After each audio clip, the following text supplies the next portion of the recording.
Паринамо Шаҳбозова сокини 18 солаи ноҳияи Ишкошим тоқӣ вахонӣ медӯзад. ӯ 5 соли пеш ба ин кор шурӯъ кард. оромиши равонӣ ва гулдӯзӣ дар тоқиҳо ва даромади молӣ аз фурӯши он таваҷҷӯҳи Паринаморо ба ин ҳунари пурмашаққат ҷалб намуд. барои беҳбудии рӯзгор яъне ки зиндагии худро пеш бурдан мо метавонем аз ин ҳунарҳо яъне ки истифода барем. муштариён хориҷиён бисёртар аз шаҳрҳои дигар мебиёянд ба инҷа. онҳо бисёртар яъне ки харидор ҳастанд. барои ҳамин вобаста ба рангаш, меҳнаташ яъне ки сифаташ чӣ қадар баланд бошад, нархаш ҳамон қадар баландтар аст. тоқиҳои вахонӣ ки бо шаклу ранг ва тарзи духт аз дигар тоқиҳои минтақаҳои Тоҷикистон фарқ мекунад, дар бозорҳои кишвар аз 150 сомонӣ ва ё $20 ба боло нарх дорад. барои духтани тоқӣ матои махсус ва риштаҳои борик истифода мешавад. вобаста ба мураккабии гулҳо таҳияи тоқии вахонӣ аз 2 то 3 моҳ тӯл мекашад. чапдӯзӣ аст боз нусхабардор. яъне чапдӯзӣ инаш ки дар вақтҳои даврои шӯравӣ ира бисёртар медухтанд.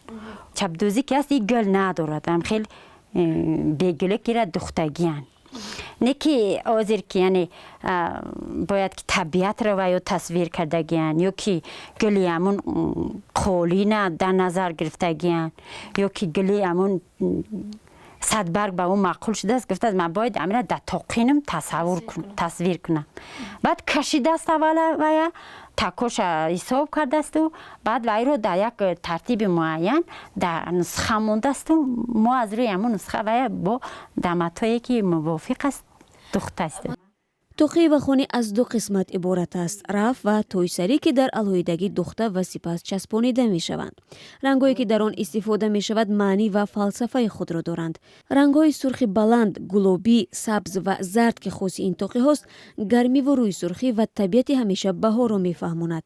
Азизбегим Қатараеваи 56 сола ҳанӯз аз 11 солагӣ ба духтани тоқиҳои вахонӣ шурӯъ кардаву чашмонашро дар тоқидӯзӣ хира кардааст. аз 1 метри матое ки ӯ 20 сомонӣ мехарад 10 тоқӣ медӯзад. طاقت میکردیم میدوختیم آموخت شدیم ولی مشکل چی اینه ای توقین واریا میخریم رسمونه میخریم این نرخ بلند زور ما نمیرسد با مجبور که یگان چی را از چیزیم پرا میکنیم میدودیم. این توقی در واحد پول ملی 20 سومانی تجسم یافته است. خارجیانی هم که از موضع‌های تاریخی وادی وخان دیدن میکنند حتما توقی‌های مردم این محل را برای خود سوغاتی میبرند.